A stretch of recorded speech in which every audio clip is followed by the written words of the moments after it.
Muy buenos días, mi nombre es Nicolás Niño Mendoza y voy a presentar un proyecto sobre la violencia intrafamiliar en pandemia. Bueno, principalmente, ¿ustedes saben cómo afecta este problema a la sociedad colombiana? ¿Saben cómo afecta a las mujeres y a los niños mayormente, pero también cómo afecta a los jóvenes y a los hombres de nuestro país? ¿No? Entonces en este proyecto les voy a explicar, les voy a traer información, les voy a traer cifras para que entiendan cómo este problema afecta mucho y negativamente a nuestra sociedad colombiana. Bueno, empezamos con las formas de violencia intrafamiliar. Primero está el daño psicológico. El daño psicológico principalmente trata de degradar y controlar las acciones, pensamientos y creencias de una persona. El daño físico, que son como golpes, lesiones, quemaduras y entre otras. El daño sexual es cuando obligan a una persona a tener relaciones sexuales basadas en el soborno, en la manipulación, basada en la fuerza y entre otras cosas más. El daño patrimonial es la sustracción y retención de bienes de una persona para el bien común de otra persona. Cifras en esta pandemia. La policía dijo que entre el 20 de marzo y el 7 de abril hubo aproximadamente 2.054 llamadas sobre violencia intrafamiliar. Y la línea púrpura, que es la línea que apoya a las mujeres en todo tipo en esta violencia intrafamiliar, dijo que se triplicó el número de llamadas y mensajes de WhatsApp con respecto a antes de la cuarentena. Después viene la línea de ayuda. Está la línea nacional 155, que es la que ayuda a las mujeres en general. Obviamente está la Policía Nacional, que es el 123. La Fiscalía General de la Nación, el 122, para presentar todo tipo de denuncia a su agresor. Y tenemos por último la línea de protección a los jóvenes, que es la 141. Estas líneas son las 4 principales. También podemos utilizar la línea del ICBF, la línea púrpura anteriormente dicha, pero estas son las 4 líneas principales. ¿Por qué es importante buscar ayuda? Bueno, principalmente es porque la violencia intrafamiliar trae consecuencias negativas, tanto para la persona agredida como para las que están alrededor de ellos, como para los niños y niñas. Por ejemplo, si un niño ve que su padre le está pegando a su madre, va a imitar ese comportamiento y va a querer pegarle ya sea a una niña o a su futura esposa. Y si por ejemplo una niña ve que su madre está siendo golpeada y no denuncia y no hace nada, la niña va a pensar que si le pegan y la agreden, no se tiene que quedar callada. Así que debemos denunciar, no debemos quedarnos callados. Tanto los niños, tanto las mujeres, los hombres, los jóvenes, tenemos que denunciar estas cosas.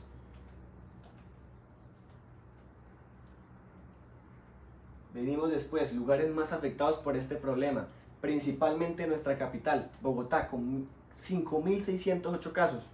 Después viene Antioquia, con 613. Cundinamarca, con 36 oficiales. Pero yo pienso que hay muchísimos más que esos. Y finalmente con el Valle del Cauca, con 285 casos. ¿Qué se debe hacer en caso de ser víctima? Tenemos que pedir una medida de protección por las comisiones de familia, por un juez civil de la comunidad, principalmente. Los niños que son agredidos tienen que ser adoptados y luego les tienen que restablecer sus derechos por parte del ICBF.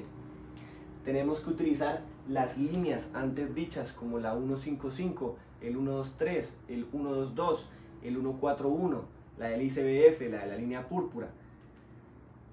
Y la comunicación directa con las comisiones de familia y con las entidades del gobierno que nos pueden ayudar a denunciar. El maltrato infantil. El ICBF ha atendido a 1.250 niños, niñas y adolescentes para restablecer los derechos, como dije anteriormente, después de ser agredidos.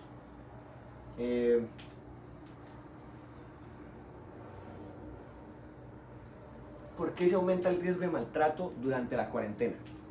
La experta Ángela Rosales dice que el maltrato infantil principalmente es por parte de sus familiares, por parte ya sea de sus padres, de sus tíos, de sus abuelos, de sus primos. Entonces, como estamos en un encierro, estamos en cuarentena, estamos en un toque y queda, estamos con nuestros familiares y se puede incrementar el maltrato infantil durante esta cuarentena. Cifras de maltrato infantil. Como dijimos antes, entre el 12 de marzo y el 4 de abril, el ICBF atendió 1.250 casos de niños, niñas y jóvenes para restablecer los derechos, como dije anteriormente también.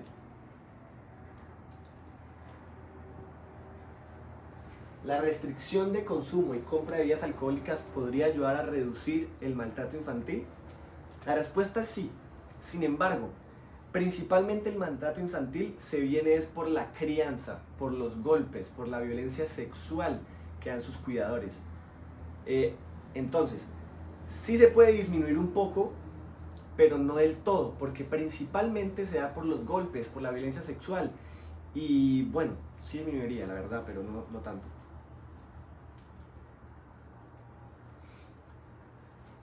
¿Qué hace más vulnerable a los niños en esta cuarentena? En Colombia se ha dado desde siempre el maltrato infantil, desde siempre. Y también se puede dar por el desplazamiento, por el conflicto que se da en el país.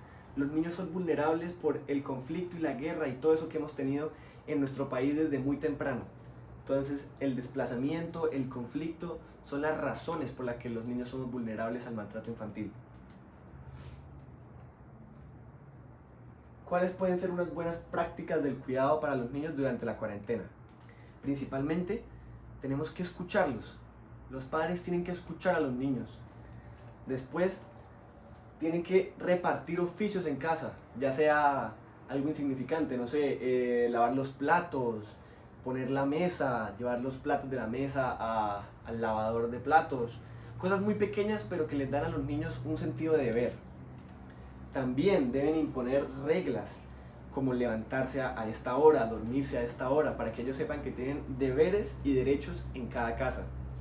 Pero principalmente tienen que realizar actividades didácticas para los niños, ya sean juegos, ya sean deportes, hablar con ellos, ver una película, ver una serie. Tenemos que interactuar con ellos, tienen que interactuar ustedes como padres de familia con ellos, para que se sientan cómodos. Y por último, pienso que este problema de violencia intrafamiliar es un problema delicadísimo en el país, que no se debería dar, porque golpear a una mujer, golpear a un niño, golpear a un hombre, golpear a un joven, es una cosa horrorosa. Me parece que no debería pasar esto en ningún país del mundo. Debemos cambiar eso, debemos actuar. Las mujeres, niños, hombres, jóvenes, debemos denunciar para que esos agresores sean castigados y podamos avanzar como una sociedad pacífica, sin agresiones, sin agresores y con mucha paz. Muchísimas gracias por su atención. Un abrazo. Muchas gracias.